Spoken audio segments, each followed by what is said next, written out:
Let's take a moment to pause to remind ourselves of the definition of mindfulness we took from John Kabat-Zinn. He suggested mindfulness is noticing what is happening in the present moment, on purpose in a particular way, and without judgment. As we noted in a previous video, unpleasant experiences are part and parcel of daily life. But what matters is not so much what happens to us as how we respond. It is our response that makes all the difference. Unfortunately, we're prone to react by wanting to avoid or push away the things that we judge to be unpleasant. And it turns out that doing this can have unexpected consequences. For example, our aversion to the things we don't like can inadvertently trigger rumination and other unhelpful thought patterns that support potentially debilitating emotional states such as chronic stress, depression, and anxiety.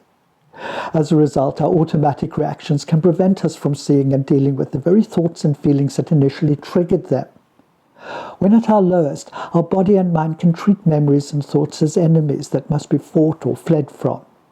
But of course, we are never fast enough to outrun our thoughts.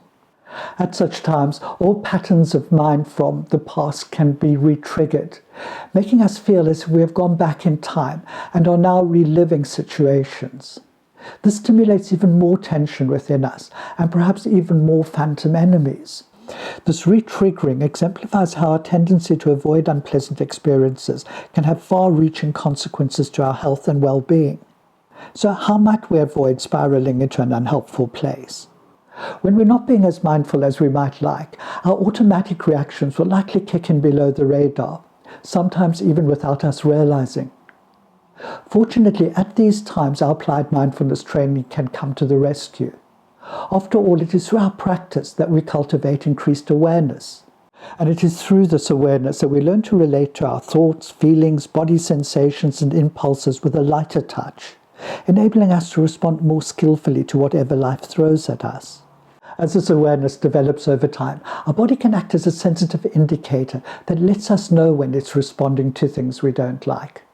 So if we pay attention to our body, we might more quickly notice when it's tensing up, as though it's getting ready to fight a battle or have us flee from perceived danger. Alternatively, we might sense that we are overcome with a sudden fatigue, a sort of giving up response, if you will. Of course, these are typical fight, flight, freeze reactions of which we are often unaware. So it's helpful to get in touch with such telltale signs of aversion as they arise. Perhaps they present as a tightness or contraction in our torso, shoulders, or face. Or they come as a sense of not wanting or pushing away. Also, aversion might sometimes produce a tunnel vision that registers only the seemingly vital thoughts or feelings associated with it. We're therefore encouraged to observe how aversion can be a strong competitor for our attention, sometimes hijacking the mind and stealing our focus from where we intended to be. Training our mind to identify these various signatures of aversion in our body gives us a much greater awareness of our mind's reactivity. So as best we can, we learn to recognize the first moments of aversion in our body, because by doing so, we free ourselves from the tendency to be drawn into automatic reactions to unpleasant feelings, thoughts, and events. Like our breath, our body is there for us. So the invitation is to notice what is happening to us physically, until becoming aware of even the tiniest shift is second nature.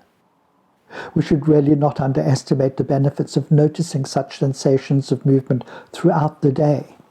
The practice of repeatedly bringing awareness to the body is key to bridging that gap between our formal applied mindfulness practice and how we live mindfully in the world, moment by moment.